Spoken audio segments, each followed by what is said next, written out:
Et bonjour à toutes et à tous et bienvenue dans cette nouvelle vidéo. Aujourd'hui on va s'intéresser à Nick Fury, l'un des personnages ayant reçu un peu d'amour et d'attention avec la nouvelle mise à jour pour The Marvels. Et j'ai, au bout de 3 jours, toujours pas réussi à avoir le potentiel de Captain Marvel. Donc la vidéo suivante sera soit Kamala, soit Spectrum. Mais on va devoir laisser encore un peu de temps avant de pouvoir tester Captain Marvel avec son niveau 80. Donc globalement on va s'intéresser à Nick Fury aujourd'hui parce que je suis embêté. Globalement, le personnage est le meilleur support du jeu, ça on n'a plus besoin de le dire, je pense qu'on peut l'affirmer sans trop se tromper. Les buffs qu'il propose sont jamais égalés, on va dire, jamais vus. Il est d'une polyvalence monstrueuse parce que oui, certains supports sont axés super vilains, mais aujourd'hui, il y a plus de super-héros monstrueux en termes de dégâts que de super vilains, donc il est vraiment axé sur le top méta, on va dire. Typiquement, un Ghost Rider est un super-héros qui casse des gueules. Et je voulais qu'on s'intéresse à autre chose parce que j'ai fait des tests et en tant que DPS, ça marche vachement bien en fait. Et je m'attendais pas à dire ça, je suis pas déçu mais un peu choqué et un peu intrigué. Mais en fait, il a un kit qui marche vraiment bien avec un CTP d'énergie, un CTP de destruction ou juste avec un obélisque avec un proc comme celui que j'ai actuellement, donc le proc de 140% pour une attaque. Il a une rotation qui est super facile à faire, une bonne vitesse de déplacement, de bonnes capacités de soins et un tier 3 pouvant attaquer les ennemis qui se sont rendus inciblables. Donc globalement, il a le bon kit pour être un personnage comme Kamala Khan en fait, pour être le combattant de l'équipe et non pas le support. Sauf que de par sa facilité à avoir les supports, justement parce que lui-même se buff, que ce soit avec sa compétence de chef ou avec son tier 2, vous pouvez derrière faire une équipe avec par exemple ou Shuri ou Valkyrie ou White Fox ou Wave, où en fait vous pouvez vous retrouver à avoir 3 supports dans une seule équipe et donc avoir des buffs qui sont inégalables ailleurs.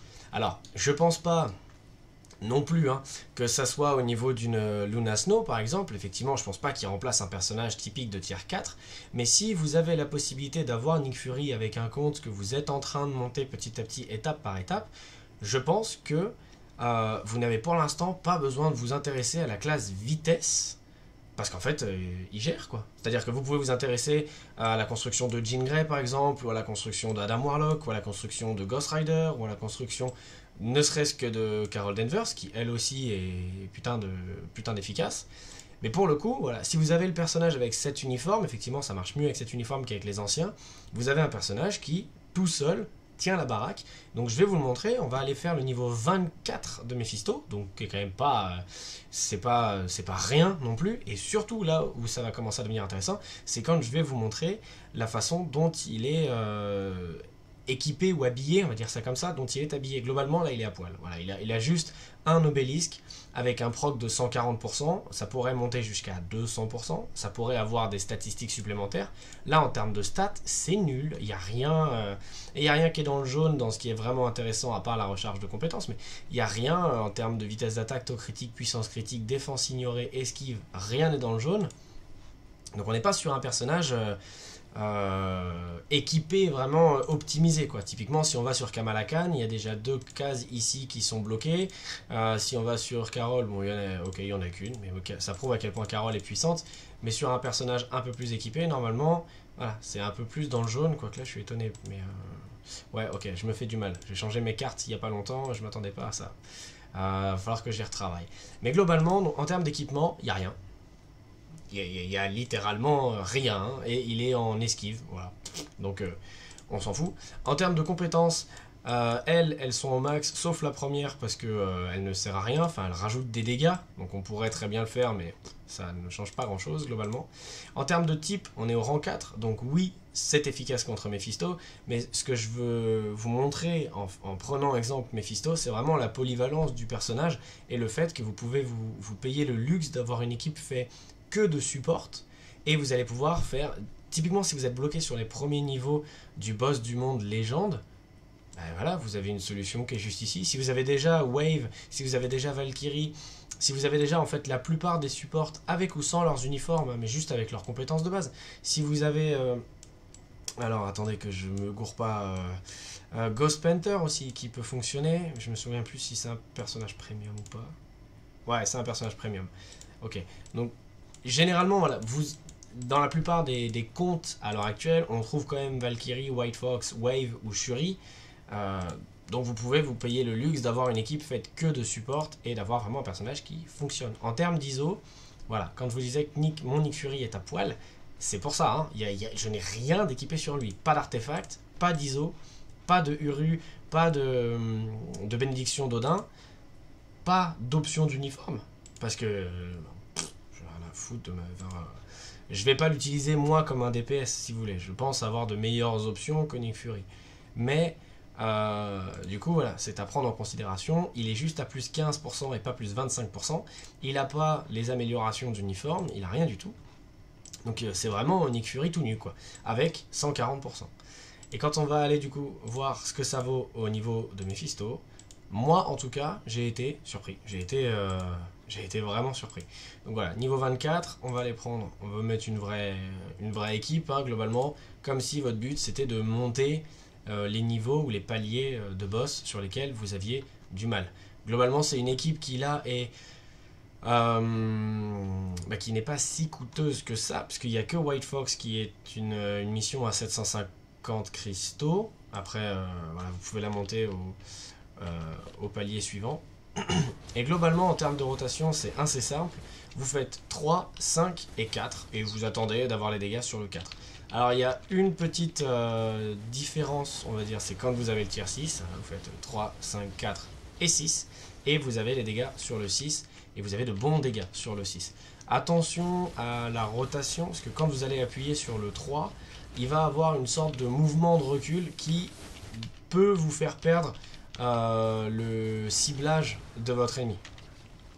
Voilà, donc là on est sur la première phase du combat qui s'achève en moins de 40 secondes.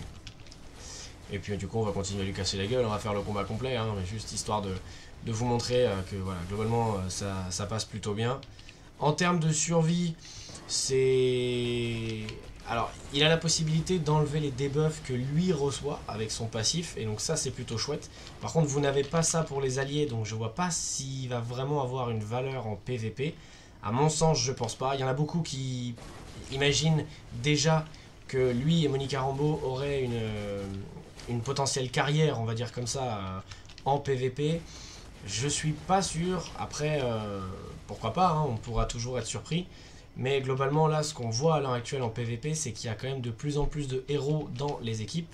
Et Nick Fury, lui, a des buffs qui s'appliquent uniquement contre les super vilains. Vous allez faire plus de dégâts contre les super vilains. Donc si vous tombez sur une équipe où il y a, admettons, et Ghost Rider et Carol Danvers, et ben c'est déjà deux personnages sur lesquels Nick Fury n'influera pas du tout. Et il vous protégera juste de l'incapacité avec son uniforme et vous donnera quelques résistances bonus. Je crois qu'on est à 30% super armure et toute défense, mais on n'est pas sur on n'est pas sur réduction de 50% de tous les dégâts faits par super héros super vilain. Et en termes de dégâts, vous voyez, la rotation est super simple, la vitesse de déplacement n'est pas trop mauvaise. Et là, du coup, c'est dommage que je puisse pas vous montrer ça, mais du coup, Mephisto va s'énerver. Et si j'avais eu le 6, la 6ème compétence, le tier 3, du coup, on aurait pu continuer à le taper, même si c'était rendu inciblable. Donc on termine le niveau 24 de Mephisto en 2 minutes 12, en 132 secondes. C'est quand même pas trop dégueu pour un Nick Fury qui est totalement à poil. Donc simplement, si on lui rajoute de l'Uru à droite à gauche, qu'on lui amène son uniforme jusqu'à mythique avec un méga ticket d'évolution, qu'on lui donne un artefact un peu plus sympa, qu'on lui donne son artefact déjà, ou juste un artefact lambda qui augmente les dégâts maléfiques, contre les personnages maléfiques de 9%, ou qu'on lui donne son artefact à lui, hein, ça sera forcément encore mieux, qu'on lui donne un bon équipement personnalisé, etc., etc. Bref, avec un Nick Fury qui est optimisé pour le combat, putain, il y a moyen de faire vraiment un truc un peu sympa en fait. Et j'avoue que je m'attendais pas à ça. En fait, je m'attendais vraiment à voir un truc ok, lambda, c'est le meilleur support qui, voilà, sert pas à grand chose. Mais ils ont fait globalement la même chose il y a peu de temps avec un autre personnage qui m'a surpris de la même façon. C'était Sin, le personnage qui est sorti du coup avec Ghost Rider pendant la mise à jour, donc elle, qui, oui, alors c'est un excellent support pour les super vilains grâce à la capacité d'uniforme, je crois. Non, ça doit être le tier 2 du coup. Grâce à... Voilà, ça augmente les dégâts infligés au boss de 55%. Vous avez une compétence de chef qui est relativement cool, parce que toute attaque plus 24%, c'est vraiment pas mal. Et vous avez un personnage qui, un peu comme Nick Fury, même si bon, c'est à remettre entre guillemets, arrive à rouler sa bosse toute seule.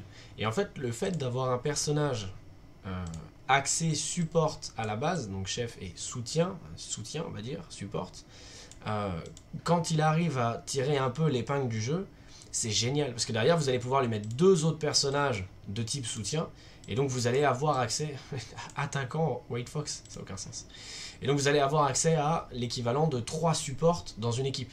Là où si par exemple j'avais joué avec Carole, bon ben voilà, je me retirais un support, et je me retire du coup globalement 55% de dégâts faits contre les super vilains.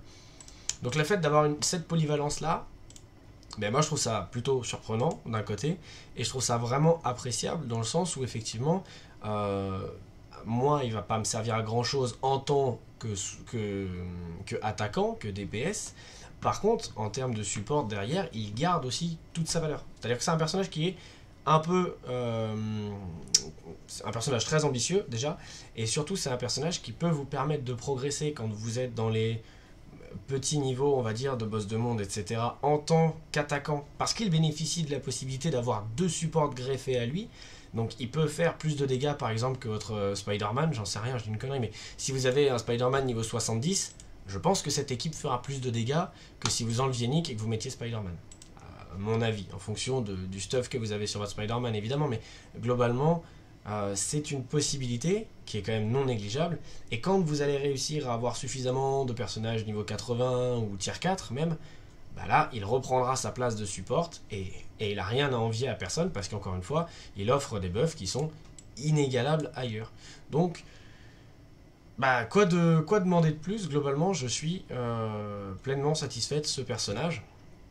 Et le dernier point sur lequel on va du coup s'axer globalement, on va vraiment parler support pur, encore une fois, parce que oui, il y a les buffs qu'il va apporter à votre équipe. Non merci Foflo.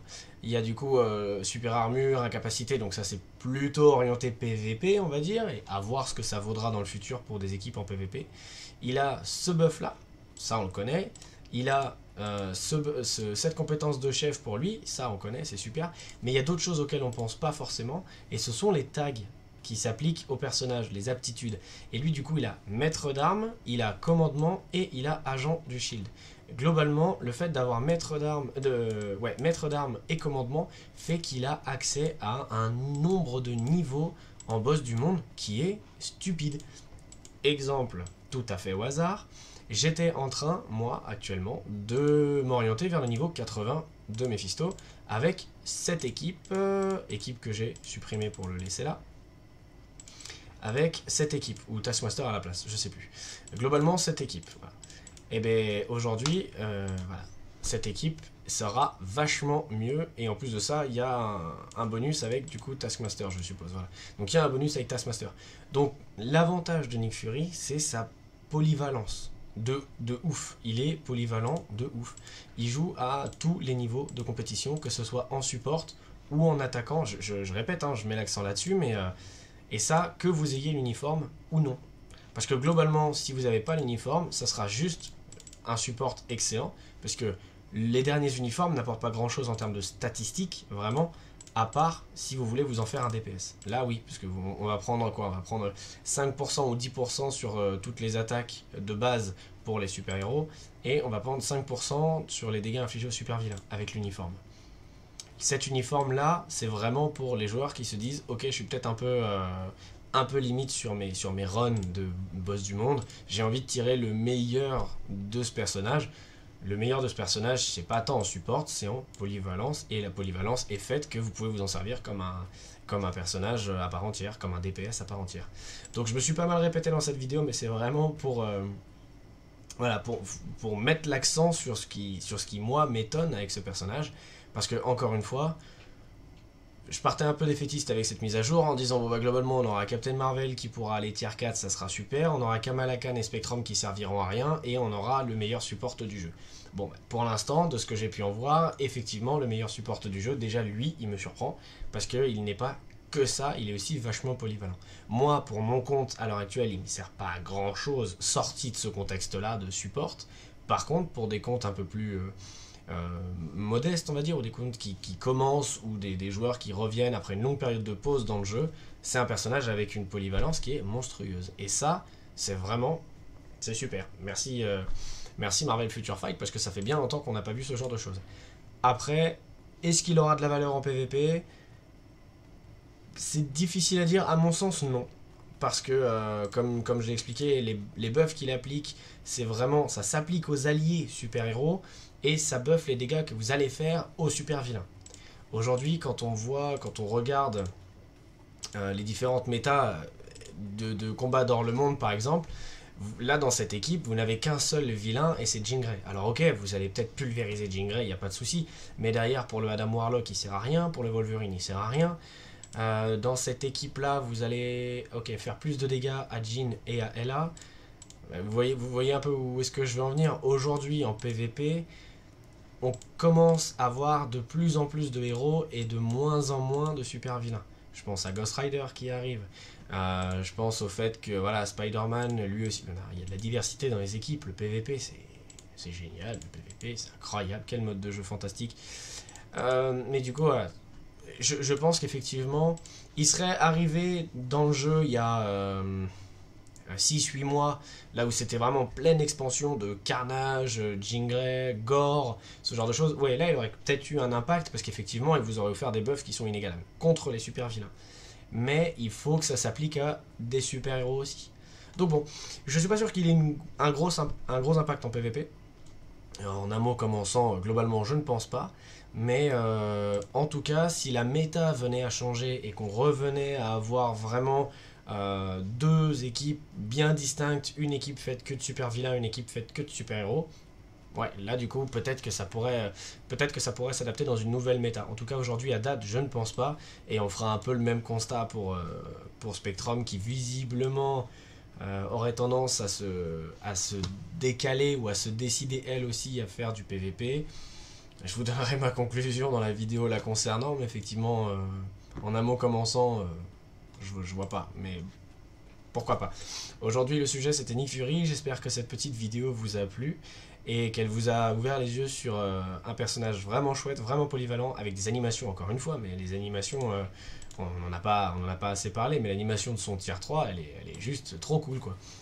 Avec son délire là où il va aller chercher un satellite... c'est pas ça. C'est quoi? C'est ça? Ça? Non. Ah merde. Putain, du coup on voit pas. C'est nul. Du coup c'est nul. Bon. Quand vous aurez tier 3, votre Nick Fury, vous aurez le droit à deux animations un peu sympas. Donc l'animation de progression et son animation son animation de tier 3 qui est vraiment cool. Et globalement, papy comme il est... il casse des gueules. Voilà. J'espère que cette petite vidéo vous aura plu et on se revoit très bientôt pour ou Spectrum ou Kamala Khan. C'est le pile ou face qui va décider. Allez, bonne soirée, ciao.